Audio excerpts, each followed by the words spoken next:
안녕하세요. 악의 처소인 신할, 즉 바벨론은 사탄이 머무는 처소입니다. 이는 하나님께서 성전 삼고 거하시는 예루살렘 성과 대조적 개념입니다. 그러므로 그와 연합된 그의 백성들은 그 음행의 포도주에 취하였습니다. 바벨론에 대한 첫 번째 이야기는 그의 실체와 함께 음행에 대한 말씀이었습니다. 바벨론에 대한 두 번째 이야기는 성도의 피입니다. 오늘은 성도들의 피에 취한 그 여자와 그와 연합된 짐승의 비밀, 그리고 짐승과 그 여자의 관계 등을 말씀하는 부분을 살펴보도록 하겠습니다. 1. 성도들의 피에 취한 여자 6절입니다. 또 내가 보매 이 여자가 성도들의 피와 예수의 증인들의 피에 취한지라 내가 그 여자를 보고 놀랍게 여기고 크게 놀랍게 여기니. 요한이 보니 이 여자 즉 바벨론이 성도들의 피와 예수의 증인들의 피에 취했다고 말씀합니다. 성도들과 예수님을 증언하는 예수의 증인들의 피입니다. 그 여자는 그 피에 취하였습니다. 그들의 피에 취했다는 것은 그들로 너무 많은 피를 흘리게 했음을 의미합니다. 선지자들과 성도들과 및 땅 위에서 죽임을 당한 모든 자의 피가 그 성중에서 발견되었다고 말씀합니다.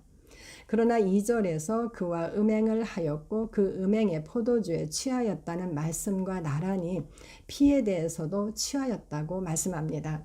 그 여자는 성도들의 피를 마셨고 그 피에 취하였습니다. 계시록 11장 8절입니다. 그들의 시체가 큰 성길에 있으리니 그 성은 영적으로 하면 소돔이라고도 하고 애굽이라고도 하니 곧 그들의 주께서 십자가에 못 박히신 곳이라. 그들의 시체는 큰 성길에 있습니다. 그 성은 영적으로 하면 소돔이라고도 하고 애굽이라고도 하는데 그들의 주께서 십자가에 못 박히신 곳이라고 말씀합니다. 예수님도 성도들도 그 큰 성 바벨론에서 죽임을 당하였습니다. 그들의 죽음은 예수님의 십자가에 연합된 옛사람의 죽음입니다. 그러나 그들은 여전히 큰 성길에 있어 밟힘을 당합니다. 성전 바깥마당의 밟힘입니다. 요한 당시 믿는 자들은 로마로부터 불이익과 박해 그리고 잔인한 죽임을 당하고 있었습니다. 그때만이 아니라 지금도 많은 곳에서 그런 일들이 일어나고 있습니다. 그렇지 않더라도 세상에 속하지 않은 성도들은 미움의 대상이고 많은 불이익을 당하고 있습니다. 그렇게 바벨론은 성도들의 피에 취하였습니다. 요한은 성도들의 피에 취한 그 여자를 보고 놀랍게 여기고 크게 놀랍게 여겼다고 기록합니다. 그는 그 여자를 보고 놀랍게 여겼음을 반복하는 것에 그치지 않고 크게를 사용하여 강조하여 말합니다. 바벨론은 요한이 보고 놀랍게 여기고 크게 놀랍게 여길 만큼 성도들과 예수의 증인들의 피에 취하였습니다. 7절입니다. 천사가 이르되 왜 놀랍게 여기느냐 내가 여자와 그가 탄 7머리와 10뿔 가진 짐승의 비밀을 내게 이르리라. 천사는 놀랍게 여기고 크게 놀랍게 여기는 요한에게 여자와 그가 탄 7머리와 10뿔 가진 짐승의 비밀을 말해 주겠다고 합니다. 피에 취한 그 여자의 비밀이 아니라 여자와 그가 탄 7머리와 10뿔 가진 짐승의 비밀입니다. 이 말은 여자가 그렇게 피에 취할 수 있었던 것은 그와 연합된 짐승과 관계 있음을 암시합니다. 그 여자와 그가 탄 짐승의 비밀 8절입니다. 네가 본 짐승은 전에 있었다가 지금은 없으나 장차 무적행으로부터 올라와 멸망으로 들어갈 자니 땅에 사는 자들로서 창세 이후로 그 이름이 생명책에 기록되지 못한 자들이 이전에 있었다가 지금은 없으나 장차 나올 짐승을 보고 놀랍게 여기리라. 먼저 짐승에 대한 설명입니다. 그 짐승은 전에 있었으나 지금은 없습니다. 그러나 장차 무적행으로부터 올라와 멸망으로 들어갈 자라고 말합니다. 즉 그 짐승은 지금은 없는데 전에는 있었고 장차 무적행에서 올라온다는 것입니다. 무적행에서 올라온다는 것은 지금 그는 무적행에 있다는 말씀입니다. 그 짐승은 지금 무적행에 있습니다. 누가 무적행에 있다고 말씀합니까? 계시록 9장에서는 황충들의 왕으로 무적행에 있는 아바돈 아볼루온을 말씀합니다. 20장에서는 용을 결박하여 무적행에 던져 넣었음을 그리고 그가 장차 불못으로 던져질 것임을 말씀합니다.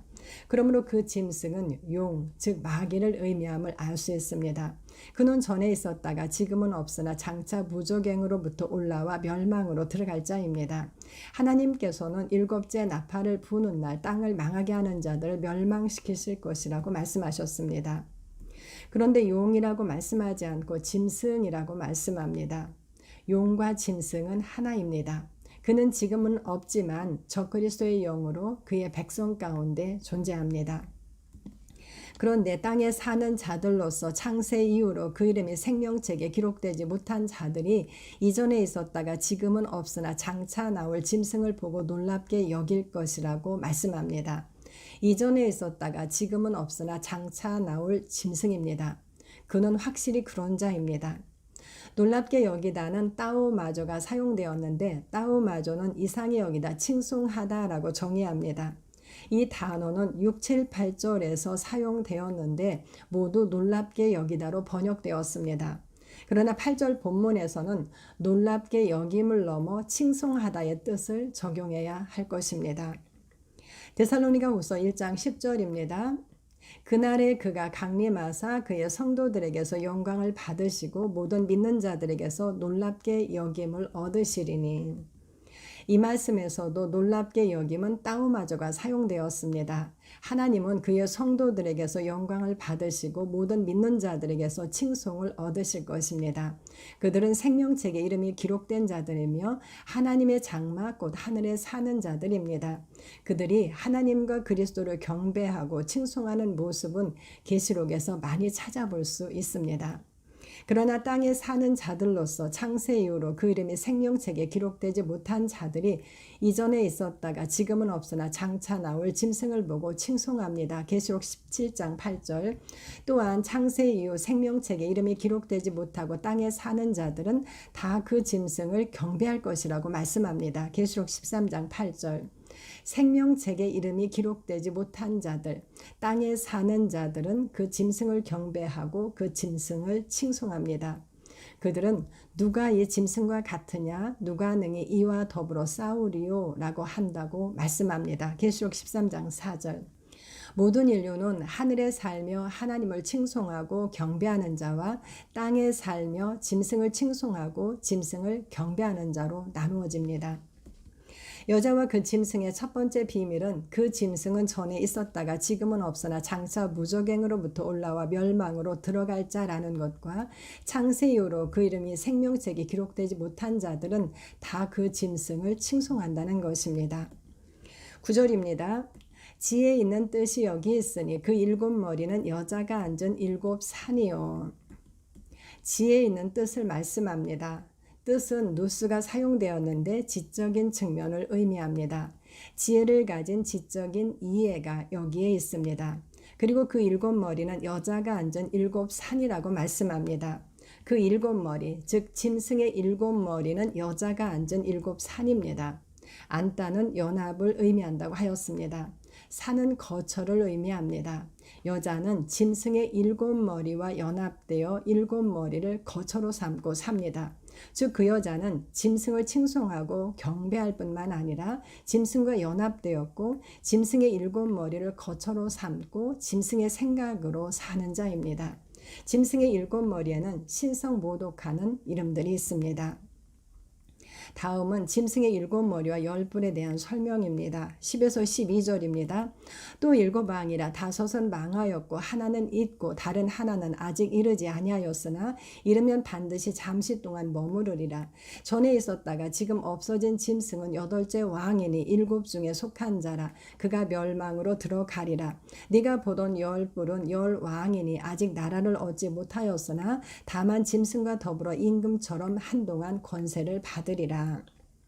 이 말씀은 앞의 절의 말씀과 연결되는 말씀입니다. 그 일곱 머리는 또한 일곱 왕입니다. 또한 그 짐승의 열 뿔도 열 왕입니다. 머리와 뿔은 지혜와 권세를 나타냅니다. 그 짐승의 머리들과 뿔들은 왕으로 설명됩니다. 막강한 권세의 상징입니다. 다섯은 망하였고 하나는 있고 다른 하나는 아직 이르지 아니하였습니다. 그러나 그가 이르면 반드시 잠시 동안 머무를 것입니다. 전에 있었다가 지금 없어진 짐승은 여덟째 왕입니다. 일곱 머리에 일곱 왕을 말하다가 여덟째 왕을 말씀합니다. 그런데 그는 일곱 중에 속한 자로 멸망으로 들어갈 자라고 말씀합니다. 이 말씀은 숫자가 단순한 숫자가 아님을 나타냅니다. 수는 상징입니다. 그의 일곱 머리는 완전한 수의 일곱 왕입니다. 짐승의 열 뿔은 열 왕이라고 말씀합니다. 가득한 수의 열 왕입니다. 다니엘서에서도 왕을 뿔로 비유하였습니다. 헬라인 수념서에서는 네 뿔이 나오고 또다시 작은 뿔이 나왔습니다.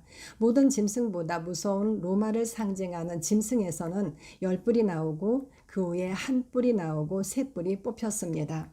전체 신상인 바벨론이 무너질 때까지 왕은 계속 이어집니다. 바사 군주가 물러나면 헬라 군주가 그 자리를 대신합니다. 그의 권세는 완전한 수의 왕들, 가득한 수의 왕들로 설명됩니다. 몇 번째 어떤 왕은 비워준 적이 없습니다. 그런데 그들은 아직 나라를 얻지 못하였다고 말씀합니다. 그들은 왕들이지만 아직 나라를 얻은 자가 아닙니다. 다만 짐승과 더불어 임금처럼 한동안 권세를 받을 것이라고 말씀합니다. 짐승, 즉 적그리스도와 더불어서 떠오르는 것이 있을 것입니다. 짐승의 표를 받지 않은 자들은 그리스도와 더불어 1000년 동안 왕 노릇합니다. 그들은 보이지 않는 하나님 나라를 얻은 자들입니다. 그들은 하나님을 위한 하나님 나라의 왕들입니다. 그러나 그들은 짐승의 생각을 드러내는 일곱 머리가 되고 짐승의 권세를 드러내는 열 뿔이 됩니다. 아버지 하나님을 위한 왕과 제사장인 믿는 자들이 그리스도의 몸으로 그리스도를 드러내는 것과 같습니다. 즉 여자와 그 짐승의 두 번째 비밀은 여자는 짐승의 일곱 머리를 거처로 삼고 짐승의 생각으로 살고 짐승의 권세로 임금처럼 행한다는 것입니다. 이는 그 여자가 왜 성도들의 피와 예수의 증인들의 피에 취하였는지를 설명하는 말씀입니다. 즉 그의 모습은 연합된 짐승의 모습입니다. 그래서 그 여자는 요한이 놀랍게 여기고 크게 놀랍게 여길 만큼 많은 피에 취했던 것입니다. 이 장에서 세 번째로 전에 있었다가 지금 없어진 짐승을 말하였습니다. 그는 전에 있었지만 지금 없는 것은 확증된 사실입니다. 그런데 여자는 그 짐승을 타고 있습니다. 그 여자는 그 짐승과 연합되었습니다. 에스겔 28장 19절입니다. 만민 중에 너를 아는 자가 너로 말미암아 다 놀랄 것이며 네가 공포의 대상이 되고 네가 영원히 다시 잊지 못하리라 하셨다 하라. 이것은 사탄에 대한 말씀입니다. 그는 공포의 대상입니다. 그러나 그는 영원히 다시 잊지 못합니다. 다시 잊지 못한다는 것은 마치 없는 것 같은 존재라는 의미입니다. 짐승을 여자는 타고 있지만 지금은 없는 자입니다. 즉 그는 영을 통하여 그의 백성에게만 존재하는 자입니다. 13절입니다. 그들이 한 뜻을 가지고 자기의 능력과 권세를 짐승에게 주더라.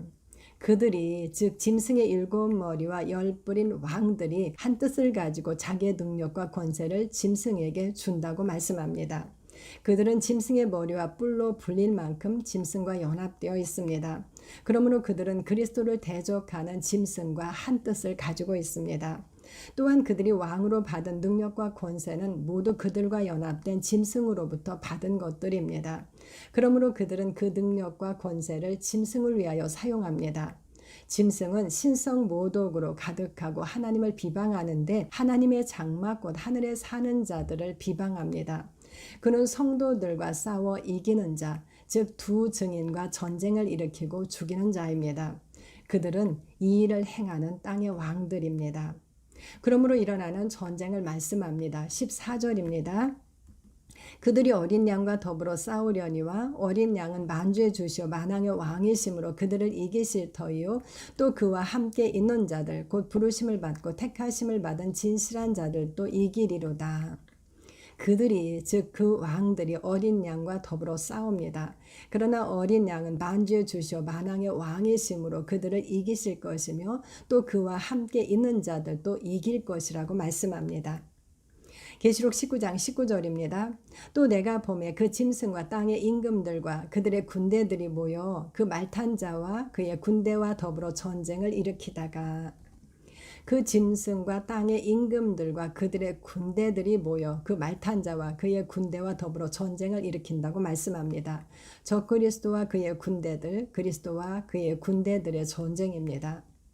이는 계시록에서 반복적으로 말씀하는 전쟁입니다. 용과 짐승과 거짓 선지자는 땅의 왕들을 아마겟돈으로 모읍니다. 용이 곡과 마곡을 모아 성도들의 진과 사랑하시는 성을 두릅니다. 용과 짐승을 따르는 그들은 짐승과 한 뜻으로 전쟁을 일으킵니다. 그러나 흰말을 탄 자들은 이기고 또 이기는 자들입니다. 3. 음녀와 그와 연합된 자들과의 관계 15절입니다. 또 천사가 내게 말하되 네가 본 바 음녀가 앉아있는 물은 백성과 무리와 열국과 방언들이니라. 이 말씀은 1절에서 나누었습니다. 바벨론은 백성과 무리와 열국과 방언들과 연합되어 있습니다. 땅에 사는 자들로서 창세 이후로 그 이름이 생명책에 기록되지 못한 자들은 모두 음녀가 앉아있는 무리입니다. 그들은 용의 거처인 큰 성 바벨론을 이루는 그의 백성들입니다.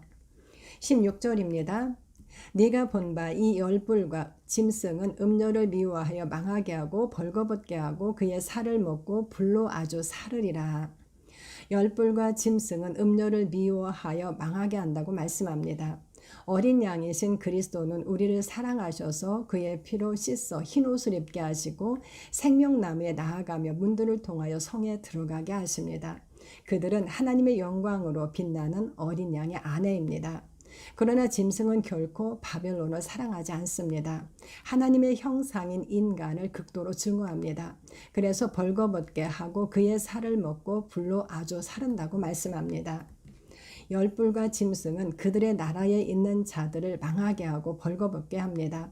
그들은 멸망으로 가는 자들이고 벌거벗은 자들입니다. 또한 그리스도를 거절하는 그들의 살은 새들의 먹이가 됩니다. 그리고 죽은 후에 가는 지옥에서는 불로 아주 사르는 고통을 당하게 됩니다. 그런데도 그들은 연합되어 있습니다. 17절입니다. 이는 하나님이 자기 뜻대로 할 마음을 그들에게 주사 한 뜻을 이루게 하시고 그들의 나라를 그 짐승에게 주게 하시되 하나님의 말씀이 응하기까지 하심이라. 이는 하나님이 자기 뜻대로 할 마음을 그들에게 주셔서 한 뜻을 이루게 하셨다고 말씀합니다. 하나님은 인간과 천사에게 자기 뜻대로 할 수 있는 자유의지를 주셨습니다. 사탄의 타락은 인간의 타락으로 이어졌고 인간은 사탄의 손에 넘어갔습니다. 하나님과 예수님은 사탄 앞에서도 의로운 방법으로 인류를 속량하셨습니다. 그러나 여전히 자기 뜻대로 할 수 있어 사탄의 손에 머물기로 한다면 그렇게 할 수밖에 없습니다. 그들은 하나님과 예수 그리스도를 대적하는 한 뜻을 가지고 짐승에게 경배합니다. 그들은 여전히 짐승의 백성입니다. 하나님은 하나님을 거절하는 그들의 나라, 즉 큰 성 바벨론을 그 짐승에게 주어 하나님의 말씀이 응하기까지 하셨습니다. 그들은 하나로 하나님을 대적합니다. 그들의 하나님의 비방은 성도에 대한 비방으로 나타납니다.